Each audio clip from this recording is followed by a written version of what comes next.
हैं ये वो लोग हैं जो हिंदुस्तान की धरती से मोहब्बत करते हैं। एकता का राज चलेगा, एकता का राज चलेगा। संविधान को बचाना है, संविधान को बचाना है। अमित शाह होश में आओ, नरेंद्र मोदी होश में आओ। एनआरसी नहीं चलेगी, एनआरसी नहीं चलेगी, तानाशाही नहीं चलेगी।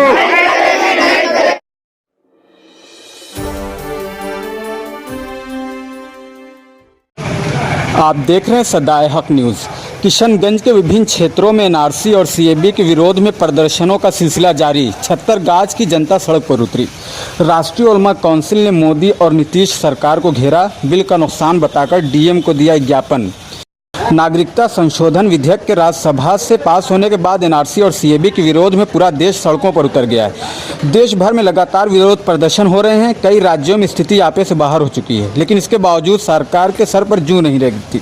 किशनगंज के विभिन्न इलाकों में भी एनआरसी और सीएबी के विरोध में प्रदर्शनों का सिलसिला जारी है। कल 13 दिसंबर जुमा को किशनगंज शहर में जमीयत उलमा हिंद किशनगंज की ओर से बड़े पैमाने पर सीएबी के खिलाफ विरोध प्रदर्शन दर्शाया गया, जिसमें जमीयत उलमा हिंद बिहार के अध्यक्ष मुफ्ती जावेद इकबाल ने कहा कि इस बिल की मुखालिफत और निंदा जारी रहेगी। बहादुरगंज में तौसीफ एमएलए ने मशहूर आलिम दीन मौलाना जर्जीस के साथ मिलकर सीएबी के खिलाफ जबरदस्त प्रदर्शन किया। बेलवा मौलाना नूरुज़्ज़मा रहमानी के नेतृत्व में मजलिस उलमाए मिल्लत और राष्ट्रीय उलमा काउंसिल की शिरकत से सीएबी के विरोध में लोग सड़कों पर नजर आए। अमित शाह मोदी सरकार और नीतीश सरकार के खिलाफ नारेबाजी की। अमित शाह और मोदी का पुतला जलाया गया। आज 14 दिसंबर शनिवार को छत्तरगाछ एनआरसी और सीएबी के खिलाफ जबरदस्त विरोध प्रदर्शन देखने को मिला। मुफ्ती इफ्तिखार कासमी के नेतृत्व में छत्तरगाछ की जनता सड़कों पर उतर आई और सरकार से इस काले कानून को वापस लेने की मांग करने लगी। एनआरसी नहीं चलेगी, तानाशाही नहीं चलेगी। अमित शाह मुर्दाबाद, मोदी सरकार मुर्दाबाद, नीतीश कुमार मुर्दाबाद, इनकलाब जिंदाबाद, हिंदुस्तान जिंदाबाद, भारत का संविधान जिंदाबाद, एकता का राज चलेगा, मुस्लिम हिंदू साथ चलेगा जैसे नारों से पूरा बाजार गूंज उठा। इस अवसर पर चौधरी कोचिंग सेंटर और वसी कोचिंग सेंटर के छात्रों ने प्रदर्शन की रैली में हिस्सा लेकर अहम भूमिका अदा की। मोहम्मद नूरुल हक चौधरी सर, वसीम सर, मोहम्मद मुरसलीन, मोहम्मद राही, मौलाना अब्दुल मुंतकिम, मोहम्मद अखलाक, मोहम्मद इश्तियाक, मोहम्मद अहरार, मोहम्मद नकीब, ज़हीर आलम, मोहम्मद शब्बीर उर्फ गज़नी, मौलाना तनवीर, मौलाना अब्दुल वाहिद, मास्टर शाहिद, रब्बानी भाई, मोहम्मद सालिम, मोहम्मद मंजर, मोहम्मद परवेज समेत सैकड़ों नौजवानों ने बढ़ चढ़कर इस प्रदर्शन में हिस्सा लिया। राष्ट्रीय उलमा काउंसिल की ओर से मौलाना साइम कासमी पंचायत अध्यक्ष छत्तरगाछ, मौलाना मंसूरुल कादरी पंचायत अध्यक्ष दुगौठी, मौलाना अब्दुल करीम जामई जिला अध्यक्ष किशनगंज, मौलाना आफ्ताब अजहर सिद्दीकी प्रदेश प्रभारी इस बिल के खिलाफ जमकर नारेबाजी की और इसे संविधान के आर्टिकल 14, 15 और 21 के खिलाफ बताया। आखिर में छत्तरगाछ की आवाम और राष्ट्रीय उलमा काउंसिल की ओर से एक ज्ञापन डीएम किशनगंज को दिया गया, जिसमें सरकार से इस नागरिकता संशोधन बिल को वापस लेने की मांग करते हुए लिखा गया कि धर्म के आधार पर कोई भी कानून बनाना देश की जमहूरियत की हत्या है। आज के लिए बस इतना ही। आप देखते रहे सदाए हक न्यूज़। मैं जाकिर हुसैन, सदाए हक न्यूज़ के लिए। हमारा मकसद ये है कि हिंदू मुस्लिम सिख ईसाई एकता बनकर रहे और ये आजाद मुल्क के अंदर हम इकट्ठा होकर के सब जिंदगी खुशहालियों के साथ गुजारे।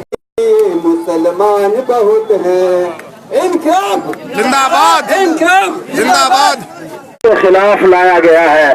ये कानून पार्लियामेंट से और लोकसभा से, राज्यसभा दोनों जगह से पास किया गया है ताकि इस मुल्क के अंदर जो मुसलमान हैं, जो अल्पसंख्यक हैं, उनको परेशान किया जाए, उनके ऊपर जुल्म किया जाए, उनको तरह तरह से सताया जाए, उनको परेशानी में मुब्तला किया जाए। इसलिए इस कानून के खिलाफ पूरे हिंदुस्तान में मुजाहरे किए जा रहे हैं और ये कानून वापस लेने पर हुकूमत को मजबूर किया जा रहा है। सुप्रीम कोर्ट के अंदर पिटीशन दाखिल किया गया है। तो सबके लिए एक समान एनआरसी होनी चाहिए, वरना ऐसी एनआरसी जिसके साथ सीएबी जुड़ गई, हम ऐसी एनआरसी का बायकाट करते हैं। ऐसी एनआरसी को हम किसी भी हाल में कबूल नहीं करेंगे। सरकार को इस बिल को वापस लेना होगा। और मैं कह रहा हूँ कि आज जो सरकार नीति चल रही है, जो कुछ देश में हो रहा है, सरकार को सोचने की ज़रूरत है कि वो किस दिशा में देश को लेकर जा रही है। क्या हमारा देश इसी से एनआरसी और सीएबी से चलेगा? क्या हमारा देश इसी का मुंतजिर था? हमारे देश में और भी बहुत सारी समस्याएं, बेशुमार समस्याएं तुम्हारे मुल्क में दस्तक दे रही हैं, लेकिन किसी भी चीज़ पर तुम ध्यान नहीं दे रहे हो। जो है आवाम को उलझा कर रखना चाहते हो, परेशान रखना चाहते हो। जब से तुम्हारी सरकार बनी है जनता बर्बाद है, जनता परेशान है, ना उनके पास रोज़गार है, ना नौकरियाँ हैं, ना चैन सुकून की ज़िंदगी है। इसके बावजूद भी तुम उन्हें चैन से नहीं सोने दे रहे हो। अब आज एनआरसी, कल सीएबी। देखिए आसाम में 10 जिलों से ज़्यादा में कर्फ्यू लग गया है, इंटरनेट बंद कर दिया गया है। क्या हमें विरोध का भी हक नहीं है? ऐसा बिल आप लेकर ही क्यों आ रहे हैं कि जिसका विरोध जनता बाहर से कर रही है? पार्लियामेंट में भी अपोजिशन ने पुरजोर तरीके से इसका विरोध किया, और मैं आपको बता दूं कि तारीख में इससे ज़्यादा विरोध ने किसी भी बिल का नहीं किया है।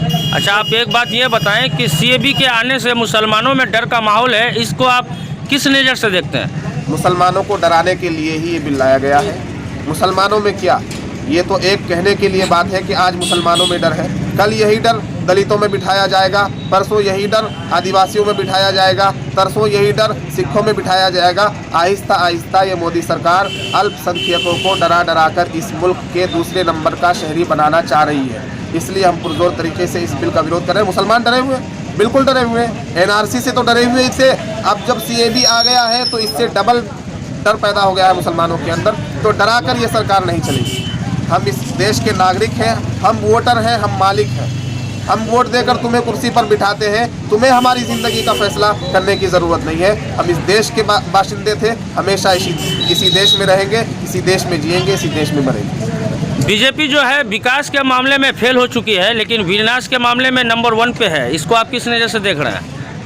बीजेपी विकास के नाम पर विनाश कार्य कर रही है और विश्वास के नाम पर विश्वासघात कर रही है। आप देखिए कि जब से मोदी सरकार बनी है कितने ही कानून बदल दिए गए। हमारे संविधान में घोटाला चल रहा है, घोटाला। कल तक तो ये चल रहा था कि बिजनेस में घोटाला, कारोबार में घोटाला, दूसरी चीज़ों में घोटाला, सरकारी महकमों में घोटाला, पैसा में घोटाले। लेकिन अब मोदी सरकार ने संविधान में घोटाला करना शुरू कर दिया है। आरटीआई के बिल में तरमीम कर दी गई, दूसरे बिलों में तरमीम कर दी गई, ट्रिपल तलाक का बिल पास कर दिया गया। अब ये सिटीजनशिप अमेंडमेंट बिल है। मैं समझता हूँ कि मोदी सरकार को ये बिल बहुत भारी पड़ेगा, और इसी बिल से मोदी सरकार की, भाजपा की और एनडीए में जितने भी हैं, ये नीतीश कुमार, इनकी उल्टी गिनती आज से शुरू हो गई। बस पूरे देश में इसका विरोध हो रहा है सर।